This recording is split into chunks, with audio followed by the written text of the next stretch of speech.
Doctor BR Ambedkar రాజ్యాంగం ద్వారా ప్రజలకు కల్పించిన హక్కులను కాలరాసేలా దేశంలో పాలన సాగుతోందని కాంగ్రెస్ పార్టీ అఖిలపక్ష సమావేశంలో రాజకీయ పార్టీలు, క్రైస్తవ సంఘాలు, ప్రజా సంఘాలు, బీసీ, ఎస్సీ, ఎస్టీ, మైనారిటీ సంఘాల నాయకులు ఆగ్రహం వ్యక్తం చేశారు. రాజమండ్రి అర్బన్ జిల్లా కాంగ్రెస్ పార్టీ అధ్యక్షుడు బాలేపల్లి మురళీధర్ అధ్యక్షతన స్థానిక ఏపీ పేపర్ మిల్ ఎదురుగా ఉన్న కృష్ణసాయి కళ్యాణ మండపంలో మంగళవారం అఖిలపక్ష పార్టీల సమావేశం జరిగింది.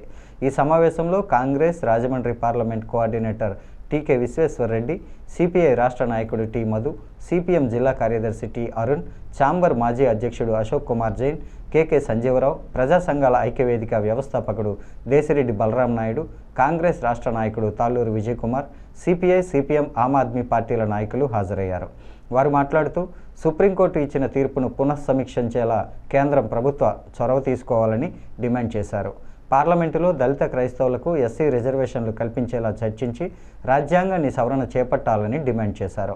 కాంగ్రెస్ సీనియర్ నాయకులు Martin Luther, doctor Wadiyar, Bezawada Rangarao, వివిధ పక్షాల నాయకులు పవన్, కొండలరావు, కోండ్రాపు రాంబాబు, పూర్ణిమారాజ్, సింధియా రాణి, శ్రీనివాస్, యాళ్ళ వీరభద్రరావు, నిల్లా వీర్రాజు, తాడి సూరిబాబు, బర్రె సుబ్రహ్మణ్యం, నల్లా రామారావు తదితరులు పాల్గొన్నారు.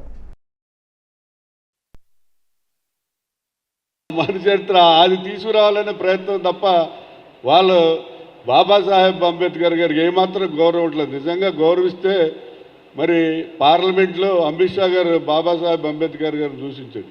దాన్ని ఎవరు కూడా భారతీయులు ఎవరు సహించలేదు.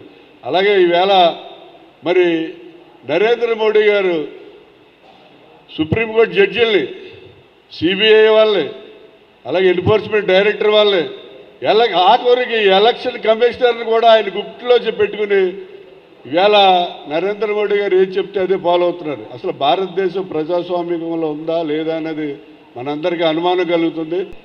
నేను చెప్పదలుచుకుంది ఏమంటే, మొదటిది ఈ సుప్రీంకోర్టు తీర్పుని సమీక్ష చేయాలి. భారత ప్రభుత్వం రాజ్యాంగ సవరణ చేయాలి.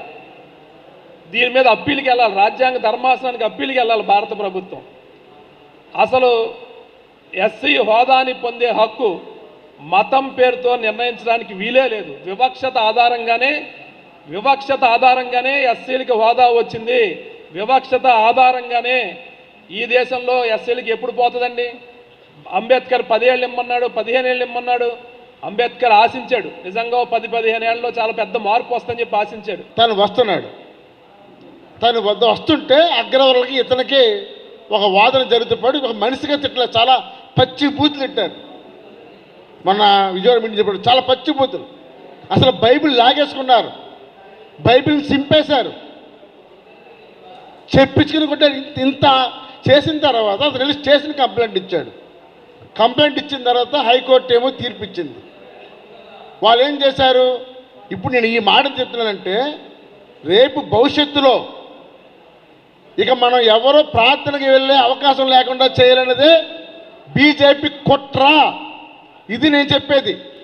కోవిల తెల్లారక ముందే కోవిల కూర్చుంది అన్నట్టు విశ్వేశ్వరరెడ్డి గారు కూడా దళిత హోదాని పునరుద్ధరించాలని, వారికి ఆ హోదాని ఇవ్వాల్సిన అవసరం ఎంతైనా ఉందని, అవసరమైతే మా రాబో రోజుల్లో మా కాంగ్రెస్ పవర్లోకి రాగానే మేము మా రాహుల్ గాంధీ గారి చెప్పడం ద్వారా వారు కూడా ఇప్పుడు కూడా దళిత పక్షపాతి కాబట్టి దీనిపైన అవసరమైతే చట్టం చేస్తాము. చట్టాన్ని సవరణ చేసి కూడా మేము దళితులకు ఈ హోదాని పునరుద్ధరించి కల్పిస్తామని